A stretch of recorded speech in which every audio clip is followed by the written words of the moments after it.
এখন হিসাব করে দেখা যায় অধিকাংশ দলগুলো বেঈমানের কাতারে পড়ে যায়। কি বাদ দিতে পারবেন? কষ্ট হচ্ছে আপনাদের?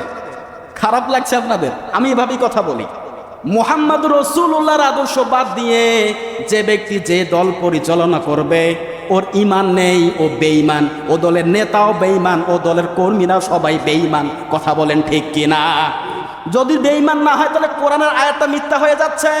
মিথ্যা হয়ে যাচ্ছে না? সূরা আহজাবের 21 নম্বর আয়াত মিথ্যা হয়ে যায়। তাহলে আব্দুল্লাহ ইবনে উবাই ইবনে সুলুল নাম শুনেছেন? সব থেকে বড় মুনাফিক এই আব্দুল্লাহ ইবনে উবাই। আল্লাহ পাক রব্বুল আলামিন এই আব্দুল্লাহ ইবনে উবাইয়ের জানাজার নামাজ আদায় করিয়েছেন। সব থেকে বড় মুনাফিক আব্দুল্লাহ ইবনে উবাই। বদরের ময়দানে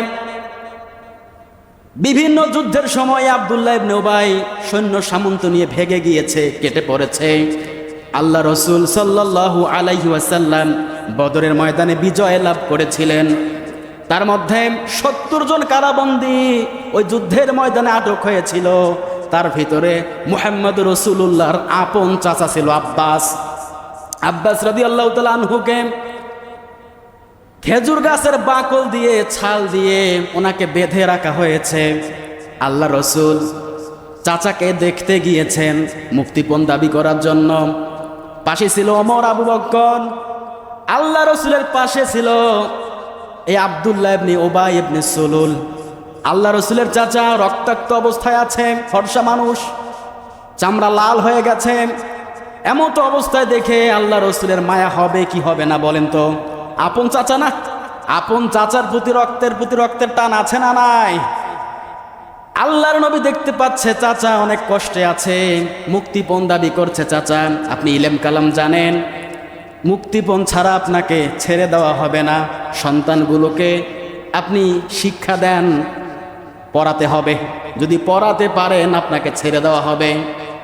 আল্লাহ রসুলের মন খারাপ চাচাকে দেখে। পাশে ছিল আব্দুল্লাহ ইবনে উবাই সুলুল।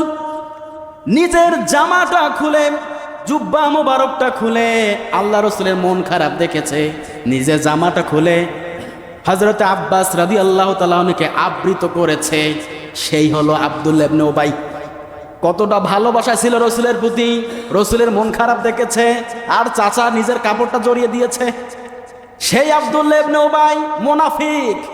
একাধারে কয়েক বছর আল্লাহ রসুলের পিছনে নামাজ আদায় করেছে। এরকম আল্লাহ রসুল মসজিদে নববীর মধ্যে নামাজ আদায় করায়, আর আব্দুল্লাহ ইবনে উবাই পিছনে। রোজা করেছে, হজ করেছে, জাকাত করেছে, এমন কোনো কাজ নাই আব্দুল্লাহ ইবনে উবাই ইসলামের জন্য করে নাই। কিন্তু বাস্তব জীবনে একটা আদর্শ রসুলের সে মানতে পারে নাই। আব্দুল্লাহ ইবনে উবাই রসুলের সব আদর্শ মেনে নিয়েছে, একটা আদর্শ বাদ দিয়ে।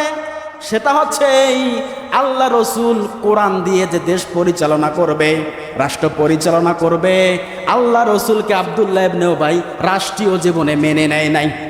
সব থেকে বড় মুনাফিক আব্দুল্লাহ ইবনে উবাই। কথা বলেন ঠিক কিনা? আব্দুল্লাহ ইবনে উবাই যদি রসুলের পিছনে নামাজ আদায় করে, হজ করে, জাকাত করে, 40 বছর একাধারে রসুলের পিছনে নামাজ আদায় করেছে, রাজনৈতিক জীবনে আল্লাহ রসুলকে আদর্শ মানতে পারে না আব্দুল্লাহ ইবনে উবাই। আজকে আমাদের সমাজের দিকে তাকান, হাজারো মুসলমান, লক্ষ লক্ষ মুসলমান বসবাস করছে আমাদের দেশে, অথচ আদর্শ আমাদের অমুক, আদর্শ তো অমুক। আল্লাহ রসুল যে আদর্শের কথা আমাদেরকে বললেন আমরা মানতে পারি না। তাহলে হিসাব মিলিয়ে দেখা যায় বাংলাদেশের প্রায় 100 জনের ভিতরে 85 জন মুনাফিক। কথা বলেন ঠিক কিনা? খারাপ লাগছে আপনাদের? হিসাব করলে তো এটাই হয়। কি বানিয়ে বললাম? কারণ যতগুলো দল, যতগুলো মত, সবগুলো দল ভুল, একটাই সঠিক। যে দল কোরআন দিয়ে ডাক দেবে ওই দলটাই সঠিক। বলবেন হুজুর রাজনীতি করেন। হ্যাঁ, রাজনীতি করি, আমি রাজনীতি করি। কারণ রাজনীতির করা আল্লাহ পাক রব্বুল আলামিন পবিত্র কোরআনুল কারীমের মধ্যে অসংখ্য জায়গায় বলেছে, ওয়াকিমুস সালাত, সালাত কায়েম করো। সালাত কায়েম করলে আপনি এইভাবে কায়েম করতে পারবেন না। রাষ্ট্রীয় পর্যায়ে সালাত কায়েম করার হুকুম আল্লাহ পাক দিয়েছেন। পুরা জীবনটাই তো রসুলের রাজনীতি। রসুল যদি রাজনীতি না করতেন 10 বছর কোরআন দিয়ে দেশ শাসন করলেন কিভাবে? কথা বলেন না কেন? মদিনা আল্লাহ রসুল সাল্লাল্লাহু আলাইহি ওয়াসাল্লাম নিজেই ছিলেন প্রধানমন্ত্রী, রাষ্ট্রনায়ক। কোরআন দিয়ে আল্লাহর নবী 10 বছর দেশ শাসন করেছেন। কথা বলেন ঠিক কিনা?